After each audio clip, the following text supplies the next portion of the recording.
इस जीवन में जो इंसान महान कार्य करके जाता है उसका सिर्फ मनुष्य ही नहीं बल्कि मानवता और ब्रह्मांड सभी ऋणी होते हैं। शरीर नश्वर है और ये परमात्मा का दिया हुआ है। इस धरती पर हर मनुष्य की छोटी सी जीवन यात्रा होती है, लेकिन जो अपने लिए जीते हैं वो बस एक यात्रा पूरी करके जाते हैं, और जो दूसरों के लिए जीते हैं वो युगों युगों तक एक महायात्रा का हिस्सा बन जाते हैं, जो धरती पर तब तक रहती है जब तक ये मनुष्यता है। भारत वर्ष की धरती पर एक से बढ़कर एक दानी राजा और ऋषि मुनि हुए हैं, और सबसे बड़े दानियों के रूप में राजा बलि, महर्षि दधीची और महाबली कर्ण का नाम लिया जाता है। वैसे तो देखा जाए इस संसार में कोई भी दानवीर नहीं हो सकता। इस संसार में सब कुछ परमात्मा का दिया हुआ है। वह हमारी परीक्षा लेता है कि हमारी दी हुई चीजों को कितना वापस देना जीव को आता है। तो सच्चा और सबसे बड़ा दानवीर तो परमात्मा होता है, को इस प्रकृति में प्रदत्त हर चीज हमें दे रहे हैं। भोजन से लेकर हमारी सांसों तक और पहाड़ों से लेकर नदियों तक सब कुछ परमात्मा का ही दिया हुआ तो है।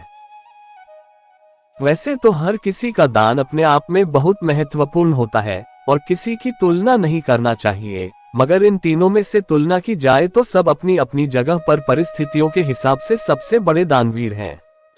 शास्त्र ये भी कहते हैं कि सबसे बड़ा दान तो ज्ञान का दान है।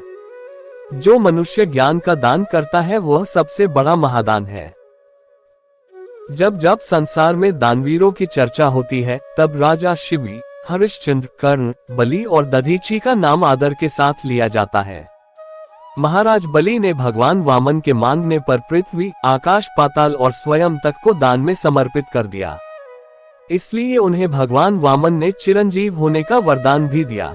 महाराज बलि के इसी दान वीरता के कारण दिवाली महोत्सव के दौरान उनकी याद में बलि प्रतिपदा का पर्व मनाया जाता है और दक्षिण भारत में ओणम का पर्व मनाया जाता है, और निसंदेह उनका दान बहुत महान है।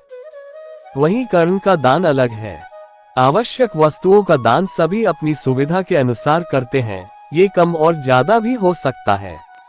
लेकिन कर्ण के बारे में एक और बात यह भी है कि दान देने के साथ ही उन्होंने दान लिया भी था। कौरवों द्वारा उन्हें अन्य देश का दान मिला था और एक बार अर्जुन द्वारा प्रदत्त जीवन दान। यही कारण कर्ण को बलि महाराज और महर्षि दधीची से कमतर बनाती है। और एक सबसे बड़ी बात यहाँ मानवता की भी है। कर्ण ने भरी राजसभा में एक स्त्री के साथ हुई अभद्रता और असभ्यता का विरोध नहीं किया, और न केवल उस दृश्य का हिस्सा बने बल्कि स्वयं भी अपने कटु शब्दों द्रौपदी को प्रताड़ित किया। यही कारण कर्ण की महानता को कमतर बनाता है। महर्षि दधीची के अतिरिक्त सभी दानदाता राजपाट के स्वामी थे और उनके पास दान करने के लिए पहले से पहले अकूत संपदा थी, किंतु दधीची महर्षि थे। संसार में सभी जीवों को अपना जीवन अतिप्रिय होता है। कर्ण और राजा बलि ने संपदाओं का दान किया, जबकि महर्षि दधीची ने मानवता के कल्याण के लिए स्वयं की जीवित समाधि बनाकर अपनी अस्थियां तक दान कर दी। इसलिए दधीची का दान सर्वाधिक महान है। तो बताएं कैसी लगी आपको ये जानकारी।